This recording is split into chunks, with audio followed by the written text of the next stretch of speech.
Installez-vous confortablement. Bienvenue à la lueur de la bougie. Ce soir, je vais vous raconter mon histoire, de mes rêves qui se poursuivaient chaque nuit exactement là où ils s'étaient arrêtés. Je m'appelle Camille, j'ai 28 ans, et avant cette histoire, mes rêves n'avaient jamais eu la moindre importance dans ma vie. Je faisais partie de ces gens qui oublient tout, sitôt le réveil sonnait. Parfois une image floue subsistait quelques secondes, une sensation vague, et puis plus rien. La journée effaçait la nuit, aussi simplement qu'on efface un tableau blanc d'un revers de chiffon. Je travaillais comme graphiste indépendante, installée dans un petit appartement au troisième étage d'un immeuble ancien, dans un quartier calme d'une ville de taille moyenne. Une vie tranquille, réglée, presque monotone, et je ne m'en plaignais pas. J'aimais cette monotonie. Elle me donnait un cadre, une structure dans laquelle je me sentais en sécurité. Mes journées se ressemblaient beaucoup. Je me levais vers 8 heures, je travaillais sur mes projets de clients jusqu'en fin d'après-midi, je sortais faire un tour, je dînais seul ou avec quelques amis, et je me couchais tôt, en général avant minuit. Je dormais bien, profondément, du sommeil sans histoire de quelqu'un qui n'a rien à se reprocher et rien à redouter. C'est peut-être pour ça que ce qui m'est arrivé ensuite m'a semblé si profondément déstabilisant, parce que rien, absolument rien, ne m'y avait préparé. Je me souviens même avoir plaisanté à plusieurs reprises sur ma propre incapacité à retenir mes rêves. Des amis me racontaient parfois leurs songes les plus étranges au petit déjeuner, avec un luxe de détails qui me laissait toujours un peu perplexe, presque jalouse de cette faculté qui me faisait défaut. Moi, je fermais les yeux, je m'endormais, et le lendemain, il ne restait rien. Un noir absolu, une nuit blanche au sens propre, sans la moindre image pour en témoigner. Cette absence de mémoire onirique faisait en quelque sorte partie de mon identité, une identité simple, tranquille, sans zone d'ombre.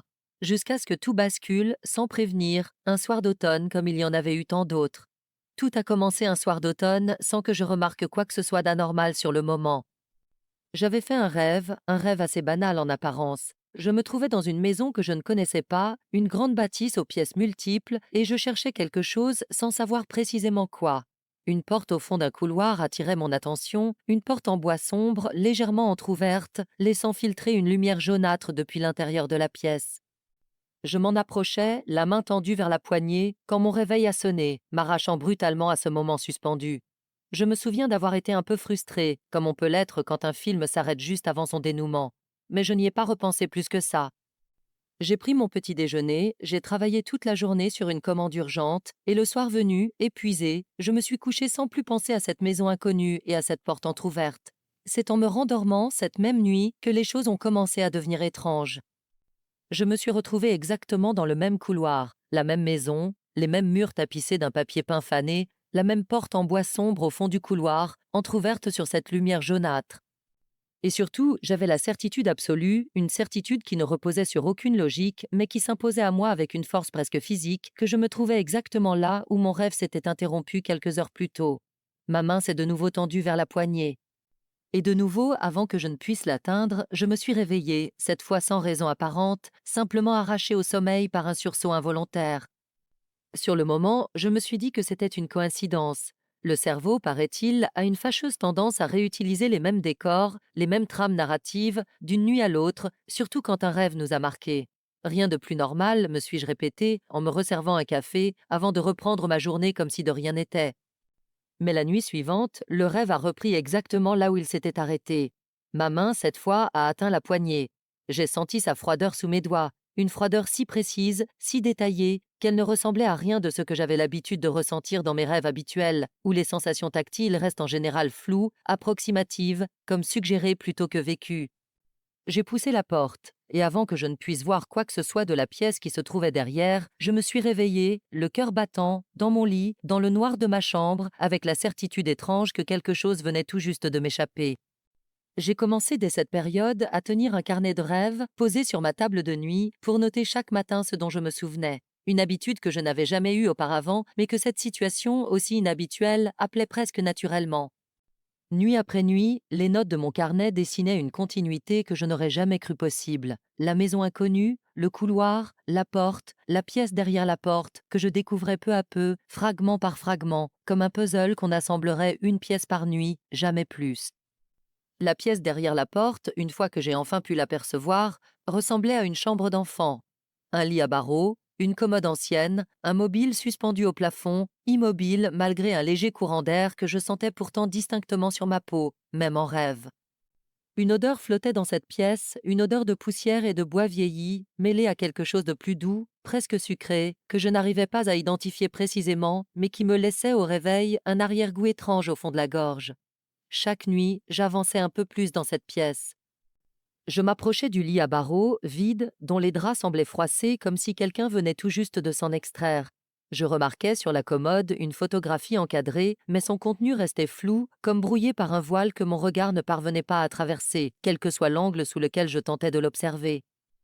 Et à chaque fois, invariablement, mon réveil sonnait ou un bruit extérieur me tirait du sommeil précisément au moment où je m'apprêtais à en apprendre davantage, comme si quelque chose, dans ce rêve ou en dehors de lui, orchestrait savamment le rythme de cette découverte progressive. Ce qui me frappait le plus dans ces premières semaines, c'était la stabilité absolue du décor. D'ordinaire, dans un rêve, tout est mouvant. Les pièces changent de forme sans logique, les visages se transforment, les lieux se télescopent les uns dans les autres sans qu'on s'en étonne sur le moment. Ici, rien de tout cela. Le papier peint du couloir gardait toujours le même motif fané, les mêmes lattes de parquet grinçaient toujours au même endroit sous mes pas, la lumière filtrant par la porte entr'ouverte conservait toujours cette teinte jaunâtre, un peu sale, comme celle d'une ampoule ancienne à filament. Cette permanence, loin d'être rassurante, avait quelque chose de profondément dérangeant. Elle donnait à ce rêve une consistance que mes autres songes, ceux dont je gardais parfois un vague souvenir avant cette période, n'avaient jamais eue. Je me souviens avoir noté dans mon carnet la disposition exacte des meubles de cette chambre d'enfant, comme si je dressais l'inventaire minutieux d'un appartement que je m'apprêtais à visiter pour de vrai. Le lit à barreaux était placé contre le mur du fond, sous une petite fenêtre au rideau tiré. La commode se trouvait à sa droite, surmontée de cette photographie que je ne parvenais toujours pas à déchiffrer. Un tapis usé, au motif presque effacé, couvrait une partie du parquet. Et dans un angle de la pièce, une chaise à bascule, vide elle aussi, oscillait parfois légèrement, d'un mouvement presque imperceptible, comme si quelqu'un venait tout juste de s'en relever. Les premières semaines, je dois l'admettre, cette expérience m'a davantage intriguée qu'effrayée. Il y avait quelque chose de fascinant dans cette continuité onirique, quelque chose qui me donnait presque hâte de me coucher chaque soir pour découvrir la suite de cette histoire qui semblait s'écrire, nuit après nuit, indépendamment de ma volonté consciente. J'en parlais même avec un enthousiasme certain à mes amis qui trouvaient l'anecdote amusante, sans plus, l'un d'eux évoquant des théories sur la mémoire des rêves, un autre plaisantant sur le fait que je vivais une seconde vie plus intéressante que la première. Mais l'enthousiasme a commencé à s'effriter le jour où j'ai réalisé que je ne contrôlais plus vraiment le moment où je m'endormais dans ce rêve. Il ne s'agissait plus simplement de m'endormir et d'y replonger. J'ai commencé un après-midi à somnoler quelques minutes sur mon canapé, épuisé par une nuit agitée, et je me suis retrouvée sans transition dans ce même couloir, devant cette même porte désormais grande ouverte, face à cette chambre d'enfant que je connaissais désormais par cœur. Un simple assoupissement de 10 minutes avait suffi à me faire replonger dans cette continuité, comme si ce rêve n'attendait plus la nuit pour se manifester, comme s'il guettait chaque instant de sommeil, aussi bref soit-il, pour reprendre son cours. Je me souviens précisément de cet après-midi-là. Il pleuvait dehors, une pluie fine et monotone qui tapait doucement contre la vitre de mon salon, et je m'étais assoupie, un livre encore ouvert sur les genoux, bercé par ce bruit régulier. Quand j'ai rouvert les yeux, 10 minutes plus tard, selon l'horloge du salon, j'avais l'impression très nette d'avoir passé un temps bien plus long dans cette chambre d'enfant à observer le mobile suspendu au plafond qui, cette fois, avait légèrement tourné sur lui-même, comme mu par un courant d'air invisible. Ce décalage entre le temps réellement écoulé et celui bien plus dense que j'avais vécu en rêve m'a laissé désorientée pendant le reste de la journée, incapable de me concentrer sur mon travail, sursautant au moindre bruit, comme si une partie de moi était restée là-bas, dans ce couloir, à quelques mètres de cette porte entr'ouverte. C'est à partir de ce moment précis que la peur a commencé à s'installer, lentement d'abord, puis de plus en plus insidieusement. Je me souviens d'une nuit en particulier où, dans ce rêve, je me suis approchée de la photographie posée sur la commode et où le voile qui embrouillait le contenu depuis le début s'est enfin dissipé, l'espace d'un instant à peine. J'ai vu sur cette photographie jaunie une petite fille en robe blanche, debout devant cette même maison, souriant à l'objectif d'un sourire un peu figé, comme le sont souvent les sourires sur les photographies anciennes. Et derrière elle, en retrait, à peine visible dans l'arrière-plan flou du cliché, une silhouette adulte dont le visage restait totalement indistinct, comme effacé volontairement de l'image. Je me suis réveillée cette nuit-là en sursaut, le corps parcouru de frissons, avec la sensation très nette d'avoir vu quelque chose que je n'aurais pas dû voir, quelque chose qui n'était pas destiné à mes yeux. Je suis resté allongé dans le noir, incapable de me rendormir, fixant le plafond de ma chambre pendant de longues minutes, en essayant de me convaincre que tout cela n'était que le produit de mon imagination, une simple élaboration inconsciente sans le moindre fondement réel. Mais les nuits suivantes ont continué d'ajouter des détails à ce récit onirique, des détails que je n'aurais jamais pu inventer consciemment, tant ils me semblaient précis, cohérents, presque documentaires. J'ai découvert au fil des nuits que cette maison possédait un jardin à l'arrière, un jardin envahi de mauvaises herbes, où trônait une balançoire rouillée qui grinçait doucement dans le vent, alors même qu'aucun vent ne semblait souffler dans ce rêve. J'ai découvert un escalier menant à une cave dont je n'osais jamais descendre les marches, tant une appréhension diffuse, mais tenace, m'en dissuadait à chaque fois. J'ai découvert aussi que cette petite fille en robe blanche, celle de la photographie, semblait habiter cette maison, bien que je ne l'ai jamais croisée directement dans mes rêves, seulement devinée à travers des indices. Une poupée oubliée sur le rebord d'une fenêtre, un livre d'images ouvert sur le sol du couloir, une petite paire de chaussons rangés soigneusement au pied du lit à barreaux. C'est vers la 6e semaine de cette expérience que ma vie diurne a commencé, elle aussi, à se dégrader sérieusement. Je dormais de moins en moins bien, non pas par insomnie, mais par une réticence grandissante à m'endormir, tant j'appréhendais de replonger dans cette continuité qui semblait échapper de plus en plus à mon contrôle. Je repoussais l'heure du coucher, m'occupant à des tâches sans intérêt réel jusqu'à des heures avancées de la nuit, simplement pour retarder ce moment où le sommeil finirait par me happer, qu'importe ma résistance. Mes nuits se sont mises à durer, dans mon vécu subjectif, bien plus longtemps que les 8 heures que mon réveil m'indiquait pourtant avoir dormi. J'avais la sensation d'avoir passé des heures entières dans cette maison, à explorer chaque recoin, chaque pièce, alors même que mon corps, lui, n'avait dormi que peu de temps avant d'être de nouveau tiré de son sommeil, souvent en sueur, le cœur emballé, par un réveil brutal dont je ne comprenais pas toujours l'origine. Mon travail en a évidemment pâti. Les délais que je tenais habituellement sans effort me semblaient désormais insurmontables. Je relisais mes propres textes, mes propres maquettes graphiques, sans parvenir à me concentrer plus de quelques minutes, l'esprit happé par des pensées qui revenaient sans cesse vers cette maison, cette chambre d'enfant, cette cave que je redoutais plus que tout. Un client important a fini par m'écrire, un peu sec, pour s'étonner de mon retard sur un projet que je n'avais même pas commencé, alors que je lui avais assuré la semaine précédente être en bonne voie. J'ai dû inventer un prétexte, un problème de santé vague et peu convaincant, tant j'étais incapable à ce moment-là de formuler la vérité à voix haute sans avoir l'impression de sombrer moi-même dans le ridicule. Mes amis, eux aussi, ont commencé à s'inquiéter. Mon teint avait pâli, mes yeux s'étaient cernés d'un mauve profond que même le maquillage ne parvenait plus vraiment à masquer. Une amie proche, en me voyant un soir au détour d'un dîner que j'avais failli annuler, m'a demandé sans détour si j'allais bien, si quelque chose de grave se passait dans ma vie. J'ai bredouillé une réponse évasive, évoquant simplement des insomnies persistantes, sans oser lui avouer que je redoutais, chaque soir, de fermer les yeux, non pas par peur de ne pas dormir, mais par peur au contraire de trop bien dormir et de retourner ainsi, inexorablement, vers cette cave qui m'attendait. J'ai fini par consulter un médecin en évoquant des troubles du sommeil, sans oser lui raconter l'entièreté de ce que je vivais, de peur qu'il ne me prenne pour une personne déséquilibrée. Il m'a prescrit un léger somnifère en me conseillant de limiter mes écrans avant le coucher et d'adopter une routine plus apaisante en soirée. J'ai suivi ses conseils à la lettre, espérant secrètement que le somnifère suffirait à interrompre cette continuité onirique qui me terrifiait désormais bien plus qu'elle ne me fascinait. Ce médecin, un homme d'une cinquantaine d'années au ton posé et rassurant, m'a également interrogé sur mon état émotionnel général, sur mon travail, sur mes relations, cherchant visiblement une cause plus classique à mon épuisement. Je lui ai répondu de manière évasive, consciente que je ne pourrais jamais formuler devant lui la vérité telle que je la vivais, sans qu'il ne songe immédiatement à m'orienter vers un suivi psychiatrique plus poussé. Je suis repartie de ce rendez-vous avec mon ordonnance, mais aussi avec un sentiment de profonde solitude, celui de porter seule un fardeau que je ne pouvais partager avec personne sans risquer d'être jugée, ou pire, incomprise. Le somnifère n'a rien changé. Pire, il a semblé au contraire approfondir mon sommeil au point de me rendre plus difficile encore le réveil au milieu de ce rêve récurrent, comme si mon corps, plus profondément endormi, offrait moins de résistance à cette continuité qui s'imposait à moi. Cette nuit-là, dans mon rêve, je suis enfin descendue dans cette cave que j'évitais depuis le début. Les marches craquaient sous mes pieds, un craquement sourd, presque organique, et une odeur d'humidité stagnante montait vers moi à mesure que je descendais, une odeur qui, contrairement à toutes les autres sensations de ce rêve, m'a semblé désagréablement réelle, comme si mon corps endormi quelque part l'apercevait vraiment. Au bas des marches, dans l'obscurité presque totale de cette cave, j'ai distingué une forme assise dans un coin, immobile, les genoux ramenés contre la poitrine. Une silhouette d'enfant, celle-là même sans doute de la photographie entreaperçue quelques semaines plus tôt, mais son visage, cette fois, n'était pas simplement flou ou indistinct, il était absent. Un espace vide comme un trou dans le tissu même du rêve, à l'endroit où j'aurais dû voir des traits, un regard, une expression.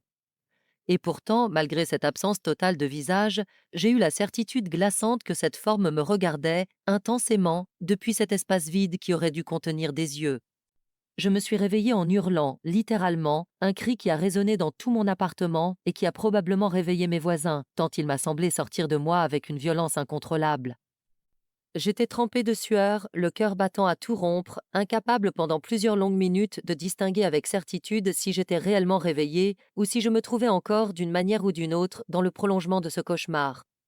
Ma voisine du dessous, une femme d'une soixantaine d'années que je croisais rarement plus d'une fois par mois dans la cage d'escalier, est même montée frapper à ma porte quelques minutes plus tard, inquiète d'avoir entendu ce cri traverser le plafond de son appartement.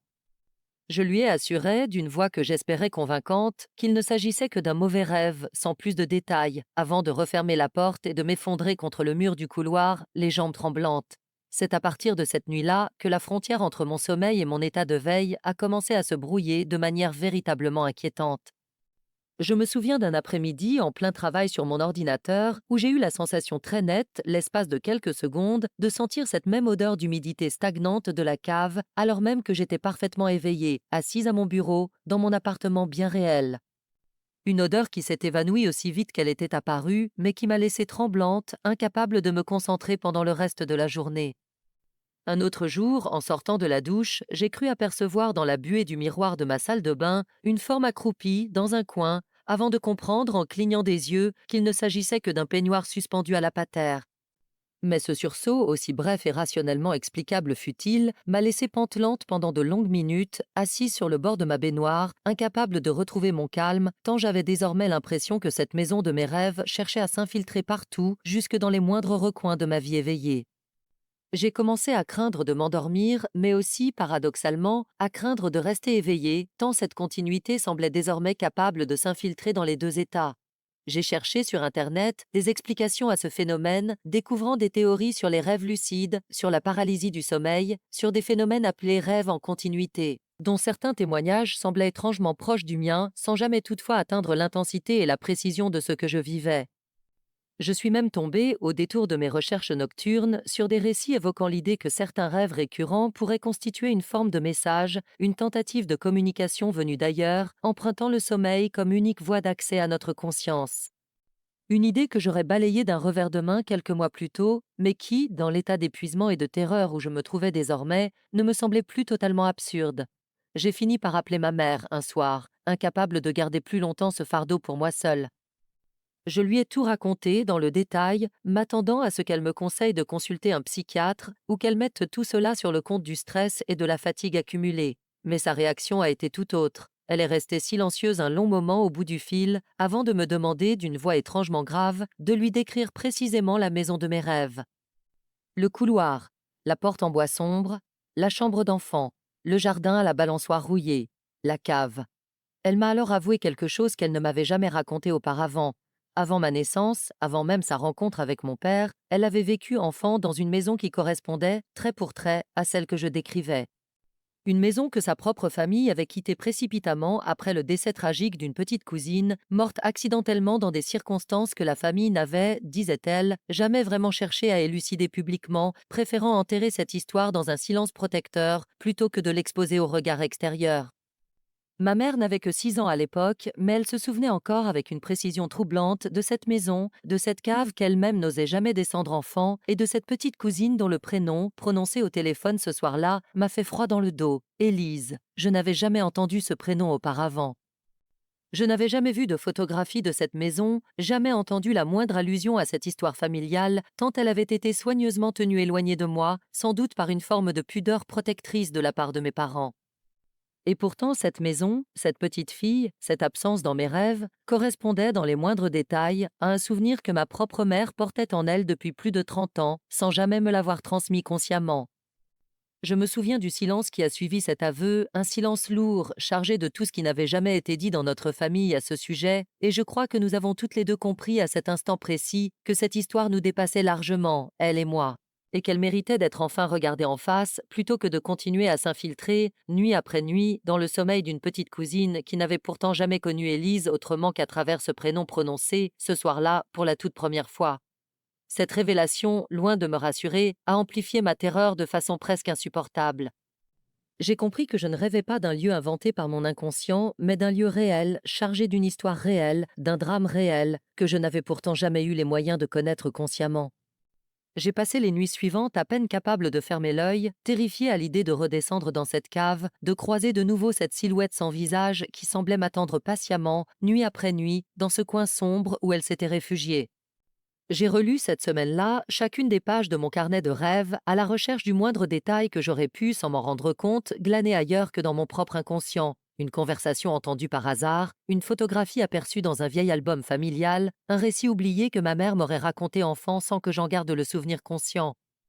Je n'ai rien trouvé de tel. Aucune explication rationnelle ne parvenait à couvrir l'ampleur de ce que je savais désormais avec une certitude presque physique. Ce lieu existait, cet enfant avait existé, et quelque chose entre elle et moi avait fini par trouver un chemin à travers les générations, à travers le sommeil, à travers ce qui ressemblait fort à un appel resté sans réponse pendant plus de 30 ans.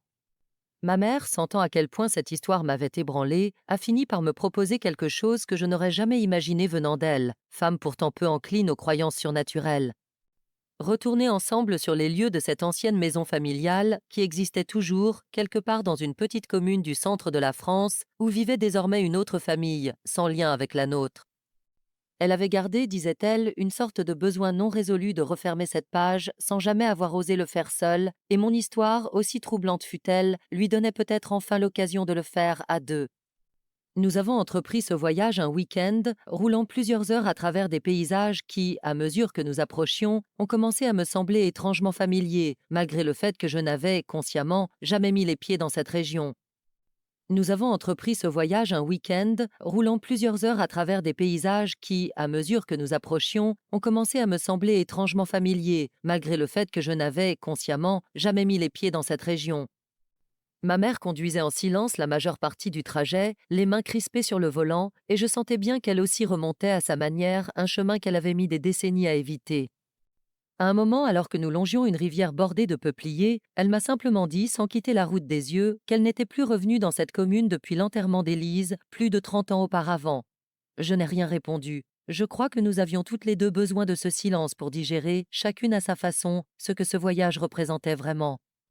La maison elle-même, aperçue depuis la rue, correspondait de manière troublante à l'architecture que j'avais explorée nuit après nuit dans mes rêves, bien que la façade ait visiblement été rénovée depuis, repeinte, modernisée par ses occupants actuels. Nous ne sommes pas entrés à l'intérieur, bien entendu, n'ayant aucune légitimité à le faire. Mais ma mère, avec mon accord, a proposé aux nouveaux propriétaires, des gens visiblement bienveillants et compréhensifs, une fois qu'elle leur eut brièvement expliqué la situation, de nous laisser simplement quelques minutes dans le jardin arrière, celui où se trouvait autrefois cette balançoire, dont j'avais entendu le grincement fantomatique dans mes rêves depuis des semaines. Le jardin, aujourd'hui, ne ressemblait plus vraiment à celui de mes visions nocturnes. Il avait été réaménagé, entretenu, débarrassé de ses mauvaises herbes. Mais à l'endroit précis où j'avais toujours vu en rêve cette balançoire rouillée, se trouvait désormais un simple carré de gazon, légèrement en retrait du reste de la pelouse, comme si quelque chose, à cet endroit précis, avait longtemps empêché toute végétation de pousser normalement. Ma mère s'est agenouillée à cet endroit, sans un mot, et a déposé sur cette herbe rase un petit bouquet de fleurs qu'elle avait acheté avant notre départ, sans jamais m'en parler à l'avance. Elle est restée ainsi de longues minutes, les yeux fermés, murmurant des mots que je n'ai pas cherché à entendre, tant ce moment lui appartenait avant tout à elle, à cette culpabilité silencieuse qu'elle semblait porter depuis plus de 30 ans pour une tragédie d'enfant dont, à 6 ans, elle n'avait pourtant absolument pas pu être responsable. Je me suis tenue en retrait pendant cette scène, les bras croisés contre le froid de cette fin d'après-midi, observant ma mère renouer avec un passé qu'elle avait mis toute une vie à enfouir. Les propriétaires actuels, discrets, étaient rentrés dans la maison pour nous laisser ce moment d'intimité, et je me souviens du silence presque total qui régnait dans ce jardin, un silence différent de celui oppressant de mes rêves, un silence simplement paisible, celui d'un lieu qui avait fini, avec le temps, par redevenir tout à fait ordinaire. Cette nuit-là, de retour chez moi, épuisée par le voyage mais étrangement apaisée, je me suis endormie sans la moindre appréhension, pour la première fois depuis des semaines. J'ai rêvé, de nouveau, de cette maison, du même couloir, de la même porte, de la même chambre d'enfant. Mais cette fois, en descendant les marches vers la cave, j'ai trouvé cet espace vide et silencieux. Aucune silhouette recroquevillée dans le coin sombre. Aucune sensation d'un regard posé sur moi depuis un visage absent. Simplement une cave vide, poussiéreuse, parfaitement inoffensive, comme n'importe quelle cave d'une maison ancienne. Je me suis réveillée ce matin-là avec une sensation de légèreté que je n'avais plus ressentie depuis très longtemps. Les nuits suivantes, le rêve n'est jamais revenu. Ni la maison, ni le couloir, ni cette petite fille dont le prénom résonnait encore parfois doucement dans un coin de ma mémoire. Mon sommeil est redevenu ce qu'il avait toujours été avant cette histoire, un espace neutre, oublié dès le réveil, sans continuité, sans message caché, sans silhouette en attente au fond d'une cave imaginaire. Je ne sais toujours pas aujourd'hui comment expliquer rationnellement ce que j'ai vécu. Comment mon esprit a-t-il pu reconstituer nuit après nuit, avec une précision quasi documentaire, un lieu et une histoire que je n'avais jamais eu les moyens de connaître consciemment? Je n'ai pas de réponse certaine et je crois, avec le recul, que je n'en chercherai jamais véritablement une qui me satisfasse pleinement. Mais je garde désormais un carnet à côté de mon lit, non plus par nécessité mais par habitude, comme un rappel discret que certaines nuits, parfois, portent en elles bien plus que de simples images fugaces destinées à s'effacer au réveil. Parfois, je me demande si ce n'était pas simplement une manière, pour cette petite fille disparue si jeune et si vite oubliée par le silence familial, de trouver enfin quelqu'un capable de l'écouter jusqu'au bout, quelqu'un prêt à descendre ses marches, même terrifié, jusqu'à ce coin sombre où elle attendait depuis si longtemps. Je ne saurais jamais si c'est réellement ce qui s'est passé, mais depuis ce voyage, chaque fois que je pense à elle, je ne ressens plus la moindre peur. Seulement une forme de tendresse un peu triste pour une enfant que je n'ai jamais connue autrement qu'à travers mes propres rêves. Merci à tous de m'avoir écouté ce soir. N'oubliez pas de vous abonner à la chaîne à la lueur de la bougie pour ne manquer aucun de nos prochains témoignages. Je vous donne rendez-vous demain soir à la même heure à la lueur de la bougie.